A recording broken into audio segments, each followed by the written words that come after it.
selanjutnya mengaku seorang raja dari kerajaan Sunda otentik Pajajaran. Pria Parubaya di Bekasi mengamuk dan merusak sebuah bengkel di Jalan Raya Pantura, Rengas, Bandung, Kabupaten Bekasi. Sebelum ditangkap, ia sempat melarikan diri. Dalam video amatir, terlihat seorang pria Parubaya berinisial R, warga desa Bojong, Kecamatan Pemanukan, Kabupaten Subang, mengaku raja dari kerajaan Pajajaran, Siliwangi. Bahkan usai mengamuk, R juga merusak sepeda motor yang berada di bengkel lalu melarikan diri.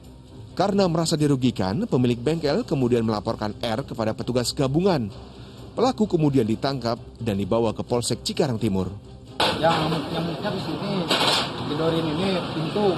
Terus ya saya kan lagi tidur, saya kaget, saya omelin, dia malah nambah nyamuk sampai mecahin kaca. Nah, terus ngerusakin ini nih pintu gerbang sampai itu tuh ada kuncinya, sampai ada penyok. Untuk kepentingan penyelidikan, pelaku kini diamankan di Mapolsek Cikarang Timur. Muhabar melaporkan dari Bekasi, Jawa Barat.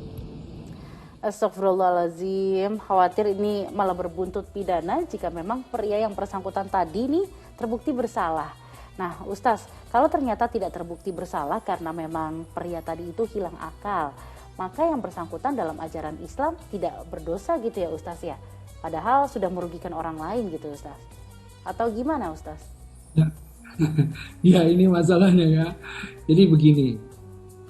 Akal itu kan menjadi tumpuan yang namanya syariat, ya, akal. Sementara kalau orang yang kehilangan akal atau orang gila, itu kan kerusakan akal, kehilangan akal gitu. Nah makanya yang namanya akal ini penting sekali. Kenapa dalam Islam itu ya perhitungan semua itu pertama orang yang sudah balik, yang kedua mukallaf salah satu. Mukallaf itu apa sih? Orang yang taklif, orang yang memiliki akal sebetulnya, yang bisa memahami mana yang baik dan mana yang tidak baik begitu. Nah, kalau kita pahami seperti ini, jadi kalau orang-orang yang junun atau majnun, orang-orang yang gila ini memang dia harus kemudian ditreatment artinya kalau bisa disembuhkan, kalau tidak memang dia harus dilokalisir dalam satu atau misalnya dirawat agar supaya tidak membahayakan karena dia tidak bisa membedakan tadi gitu. Nah inilah yang jadi permasalahannya. Apakah pemerintah kita kan sudah optimal belum dalam menangani hal-hal seperti ini? Ada juga relawan-relawan yang saya ketemu itu yang betapa hebatnya mereka membuat satu pesantren untuk menangani orang-orang yang kehilangan akal ini. Ini penting sekali. Karena apa?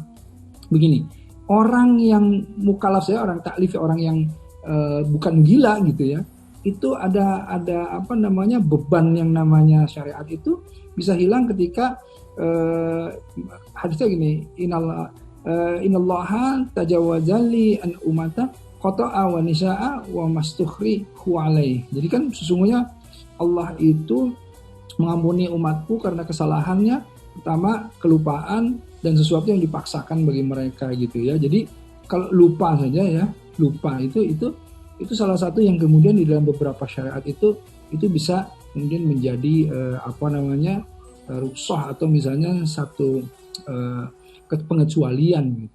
Apalagi yang hilang akalnya gitu. Nah, karenanya kita harus hati-hati ya, kalau misalnya ada orang yang hilang akal dan lain-lain, harus kemudian kita lapor pada yang berwenang lain-lain agar supaya diambil kebijakan yang benar. Tapi jangan juga jadi kebablasan seperti orang-orang yang diikat itu kan nggak boleh itu ya, istilahnya saya lupa, itu yang nggak bisa keluar sampai tangan ke kakinya diborgol itu. Nah itu kan nggak boleh, seperti itu harus tetap dirawat dan dilakukan secara ya manusiawi lah kurang lebih. Berarti nggak boleh gitu ya Ustaz, dipasung kayak gitu demi keamanan sesama. Betul nggak boleh. Jadi dia harus dilakukan sesuai harus manusiawi lah gitu, tetapi dijaga agar supaya tadi itu ya tidak kan yang begitu biasanya ada sesuatu yang mencuat yang kemudian membuat dia kesal yang akhirnya dia bisa merusak, bisa ya apapun bisa dilakukan. Inilah yang trigger yang bisa membuat dia marah, inilah yang kemudian harus dijaga gitu. Nah, karena memang ya harus spesial ya, treatment lah itu kurang lebih. Ya, harus ada treatment khusus gitu ya Ustaz ya. Baik, terima kasih Ustaz Erik Yusuf atas waktu dan tausiah yang diberikan untuk seluruh pemirsa Ajwa TV. Sehat selalu ya Ustaz. Assalamualaikum. Amin. Waalaikumsalam warahmatullahi wabarakatuh.